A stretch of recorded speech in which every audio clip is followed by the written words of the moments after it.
Hello guys, in today's video I will be showing you how to fix Reddit freezing problem.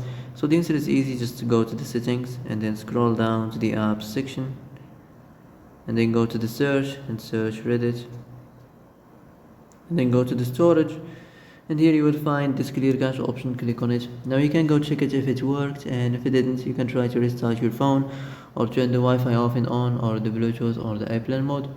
Also you can try to clear data, but be careful. If you clear data, all this application's data will be deleted. This includes all files, the settings, the accounts, the databases, etc.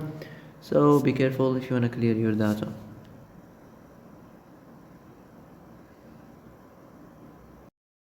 And that's it for today's video. I hope this is the answer you've been looking for. If you like this video, don't forget to like and subscribe, and see you in the next video. Thanks for watching.